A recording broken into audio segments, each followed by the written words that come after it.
The atmosphere of the dryer can be checked while the stretcher is being prepared to do the rescue. The first thing you do is remove the stiff neck cervical collar from the backpack and put it into the dryer. Prepare the stretcher by removing the spine splint and pass it into the dryer. Remove the stretcher from the backpack, unroll it, and reverse roll it. This is done by standing on the foot end. Roll the stretcher to full length and fold the head end back and reverse roll it over your arm. The same thing is done on the foot side. This will prevent the stretcher from curling up on you when you are working with it inside the dryer. You then roll the stretcher lengthwise so you can pass it to the persons assisting you in the rescue inside the dryer. Note, this dryer hole is 11 by 15 inches.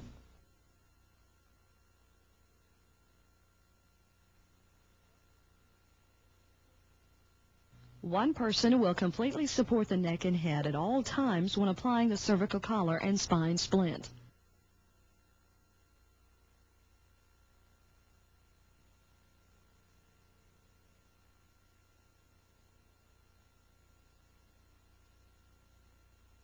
Once again, we log roll the patient using the same method as before. On the count of 3, everybody moves together.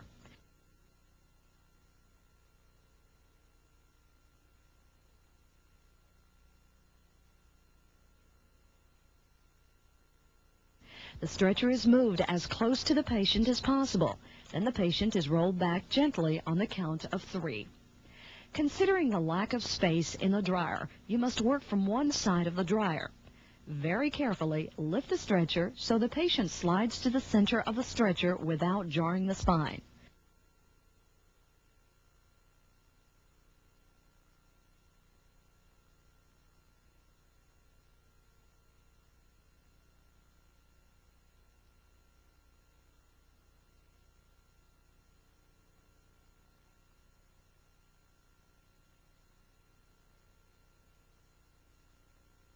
Once the patient is in the center, you may begin fastening straps. Make sure to watch the patient as you fasten the straps in case your patient becomes violent and kicks. The stretcher will act as a shield when you work from the sides. Pull the straps as snugly as possible without restricting breathing. Notice the arms are extended above the head. This will allow easy passage through the dryer opening.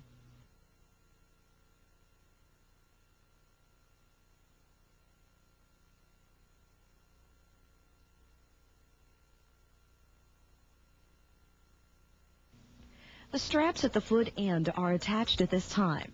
This will bring the foot end of the stretcher up into a toboggan shape.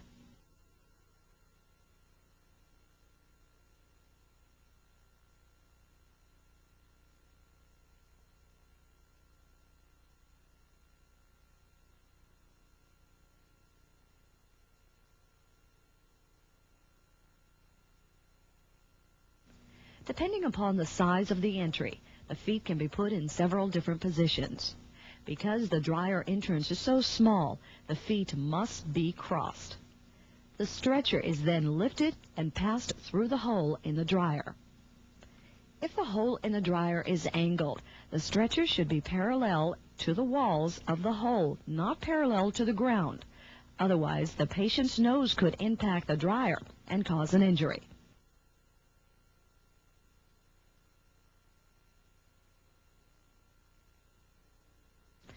There is very little space, so make sure the stretcher aligns with the walls of the hole.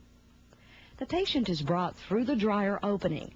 The patient is then prepared for transport to a medical facility.